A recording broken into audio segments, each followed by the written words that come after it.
Well, I think if you look at the social media post that he put online, it's just as bonkers as the speech he just gave in front of the UN. First of all, we're 7 days out from the end of the fiscal year, and we had votes scheduled for next Monday and Tuesday. It was already on the congressional calendar, and the Republicans canceled votes. So for them to say that, one, we're going to have a shutdown, two, that it's our fault that a shutdown is going to happen, and three, refuse to negotiate a bipartisan agreement both to fund the government and to save American health care is insane. I mean, this is not good for the economy. This is not good for the American people. This is not good for the functioning of government. The American people want to see their leaders taking the reins, working together, and getting meaningful things done.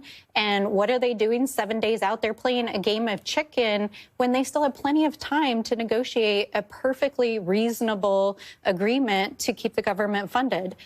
And we know that Republicans haven't been talking with Democrats. We saw that party line vote when the House passed this, what they called a clean CR, to just kind of kick the can down the road when it comes to government funding. It's in the Senate now, so that's where we'll see if there will be a shutdown. Is your anticipation at this point that we're going to head into a shutdown? And do you see an off-ramp at this point? Or are there some red lines that Democrats certainly would not cross? Well, let me just put it this way. Democrats are going to show up for work on Monday. Now, will the Republicans show up? I kind of doubt they will because they've already canceled votes, but we plan to be there in the Capitol.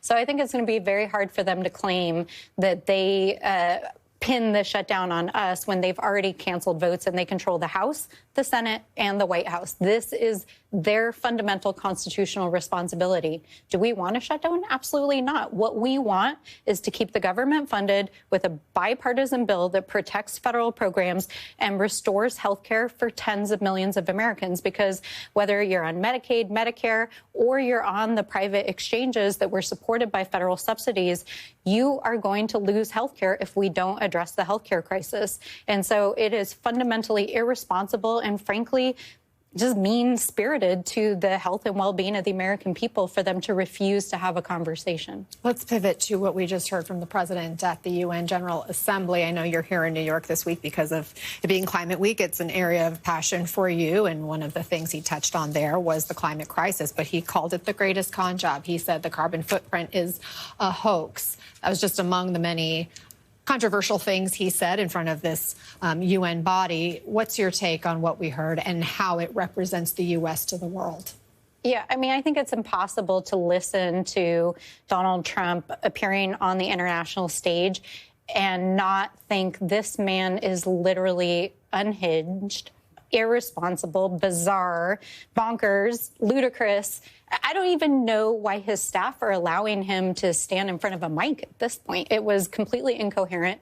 And, you know, I have many other, let's say, less polite even responses, but he's completely undermining U.S. authority on the global stage. He's undermining global peace.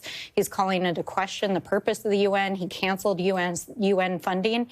And here he is lobbying to get a peace prize, and the man is literally cozying up to our foreign adversaries. I mean, it's wildly irresponsible.